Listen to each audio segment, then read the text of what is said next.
दोस्तों आज मैं आपको भारत की प्रमुख नदियों के ड्रेनेज बेसिन क्षेत्र के बारे में बताने वाला हूं कि ये जो नदियां हैं उनका ड्रेनेज बेसिन क्षेत्र कितना बड़ा है, कौन कौन से राज्यों में फैला है, कैसे कैसे फैला है। क्योंकि अगर आप इंडिया की सिंचाई व्यवस्था को समझना चाहते हैं, जल विद्युत व्यवस्था को समझना चाहते हैं, तो आपको ये ड्रेनेज सिस्टम समझना बहुत ज़रूरी है। तो सबसे पहले तो सवाल ये उठता है कि एक ड्रेनेज बेसिन होता क्या है। तो देखो, जब भी किसी नदी को किसी जगह से गुजरना होता है तो वो सबसे आसान रास्ता चुनती है। आसान रास्ते से मेरा मतलब है एक ऐसा रास्ता जो ढलान वाला हो, जो निचला हो, क्योंकि इसी रास्ते से जो नदी का पानी है वो इजीली निकल सकता है, मतलब एग्जिट ले सकता है, एक जगह से दूसरी जगह जा सकता है। तो इसी क्षेत्र को ड्रेनेज बेसिन क्षेत्र कहा जाता है। आप खुद भी सोच के देखिए कि आपके घर में जो नालियों का सिस्टम बना होता है वो कैसे बना होता है। आप थोड़ी निचली नाली बनाते हो और ऊपर थोड़ी ढलान बनाते हो, ताकि जिससे पानी जो है वो इजीली फ्लोट करता हुआ निकल जाए। अगर आप बिल्कुल सपाट बना दोगे तो पानी निकलेगा नहीं, अगर थोड़ा सा ढलान बनाओगे तो पानी बहते हुए निकल जाएगा। तो एक नदी और उसकी सहायक नदियों द्वारा बनाया गया ऐसा क्षेत्र जहां से उनका पानी बहुत आसानी से बह के चला जाए, उसे ही ड्रेनेज बेसिन क्षेत्र या जल निकासी बेसिन कहा जाता है।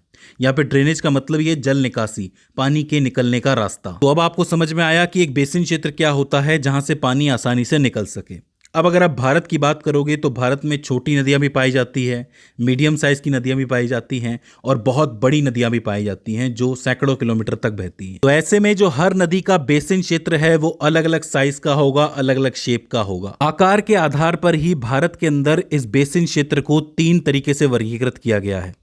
पहला तो वो होता है जो बड़ी नदियों का बेसिन क्षेत्र होता है। बड़ी नदियों का बेसिन क्षेत्र 20,000 वर्ग किलोमीटर से ज़्यादा फैला हुआ होता है।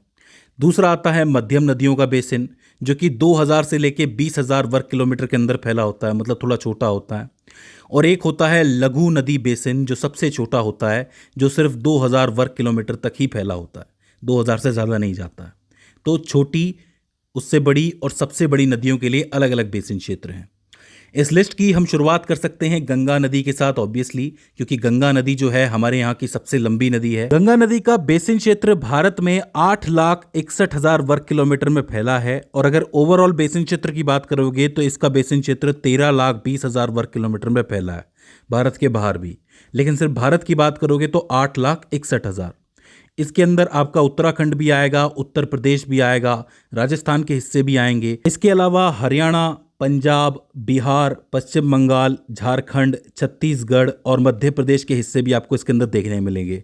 यानी कि ये जो बीच में पूरा हार्ट आपको नजर आ रहा है, ये गंगा बेसिन क्षेत्र ही है। इसके बाद आती है इंडस नदी, यानी कि सिंधु नदी। उसका बेसिन एरिया अगर भारत में देखा जाए तो वो लगभग 3,21,289 वर्ग किलोमीटर के अंदर फैला हुआ है। अगर आप ओवरऑल देखोगे तो फिर वो 11,65,000 वर्ग किलोमीटर में फैला है, जहां पर चाइना के भी हिस्से आते हैं, तिब्बत वाले, और साथ ही पाकिस्तान का भी हिस्सा आता है। लेकिन इंडिया की बात करोगे तो सिर्फ 3,21,000 वर्ग किलोमीटर में फैला है।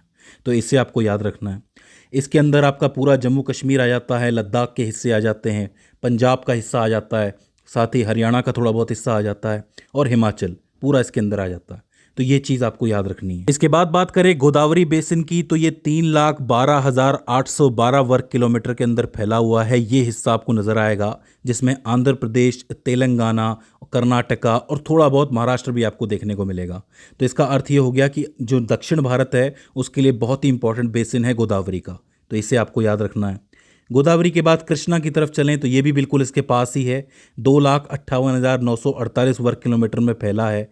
महाराष्ट्र और कर्नाटका के बड़े हिस्से इसके अंदर आते हैं। आंध्र प्रदेश का भी आपको बहुत सा हिस्सा इसके अंदर देखने को मिलेगा और तेलंगाना का भी। तो मतलब ये जो दोनों रिवर्स हैं, गोदावरी और कृष्णा, इसको आप एक साथ याद रख सकते हो। दक्षिण भारत के लिए बहुत ही इंपॉर्टेंट है। अगर ब्रह्मपुत्र नदी की बात करें तो इसका बेसिन एरिया जो टोटल है वो 6,51,334 वर्ग किलोमीटर में फैला है, जिसमें ये चाइना का भी हिस्सा आ जाता है, तिब्बत वाला, और भारत का नॉर्थ ईस्ट भी आ जाता है और साथ ही बांग्लादेश भी आ जाता है। अगर वैसे देखोगे इंडिया के अंदर तो 3-3.5 लाख वर्ग किलोमीटर का एरिया ये भी पूरा करता है। जो पूरा नॉर्थ ईस्ट है, जिसके अंदर आपका अरुणाचल आ गया, असम आ गया और बाकी जितने भी ये 7 सिस्टर्स हैं, ये सारे के सारे जो है ब्रह्मपुत्र से प्रभावित होते हैं। तो वहाँ के लिए बहुत ही इंपॉर्टेंट नदी है ब्रह्मपुत्र, इसे आपको याद रखना है। इसके बाद महानदी की बात करोगे तो महानदी का जो टोटल एरिया है वो 1,41,600 वर्ग किलोमीटर के अंदर फैला हुआ है। महानदी का बेसिन क्षेत्र मुख्यतः छत्तीसगढ़ और मध्य प्रदेश के हिस्सों में देखने को मिलता है, थोड़ा बहुत आपको झारखंड के हिस्सों में भी देखने को मिल सकता है। क्योंकि महानदी बहुत इंपॉर्टेंट नदी है, दक्कन का पठार भी यहाँ पर है, तो इसे आपको याद रखना है। महानदी के बाद अगर हम चले नर्मदा नदी की तरफ, जो कि मध्य प्रदेश की जीवन रेखा है, इसका टोटल 98,796 वर्ग किलोमीटर में फैला है बेसिन क्षेत्र। ये जो है आपको टोटल मध्य प्रदेश के अंदर देखने को मिलेगा। ये जो है आपका गंगा बेसिन से थोड़ा ही नीचे है।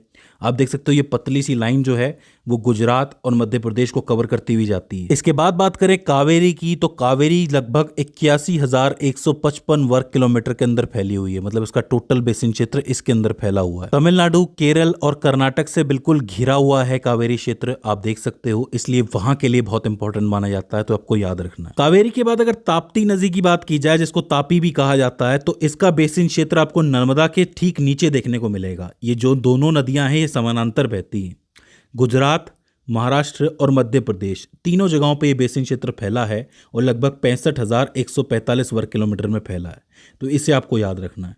तो नर्मदा और तापी एक साथ याद हो जाएगा, कोई दिक्कत वाली बात नहीं है। इसके बाद जो पेन्नार बेसिन है वो लगभग 55,213 वर्ग किलोमीटर के अंदर फैला हुआ है। ये बेसिन मुख्य रूप से आपको आंध्र प्रदेश और तमिलनाडु में देखने को मिलता है, तो तमिलनाडु की स्थिति के साथ आपको पेन्नार याद हो जाएगा। पेन्नार के बाद एक ब्राह्मणी नदी और है जिसका ज्यादा डेटा उपलब्ध नहीं है, लेकिन इसका बेसिन क्षेत्र लगभग 39,033 वर्ग किलोमीटर के अंदर फैला हुआ है, ऐसा एक अनुमान है। जो महानदी बेसिन है उसके जस्ट ऊपर आपको देखने को मिलता है उत्तर की तरफ, ये देख सकते हो इस एरिया के अंदर, तो इसे आपको याद रखना है। इसके बाद माही नदी के बारे में बात करें तो जो नर्मदा बेसिन है उसके जस्ट थोड़ा ऊपर आप देखोगे तो माही नदी का दिखेगा बेसिन आपको, ज़्यादा बड़ा नहीं है, 34,842 वर्ग किलोमीटर के अंदर फैला हुआ है, तो इसे आपको याद रखना है। माही के बाद अगर आप स्वर्ण रेखा की बात करोगे तो ये और भी छोटा है, लगभग 28,928 वर्ग किलोमीटर के अंदर फैला हुआ है। ब्राह्मणी नदी के जस्ट बगल में आपको नजर आएगा ये जो पश्चिम बंगाल का एरिया है, थोड़ा झारखंड का एरिया है, यहाँ आपको स्वर्ण रेखा देखने को मिलती है।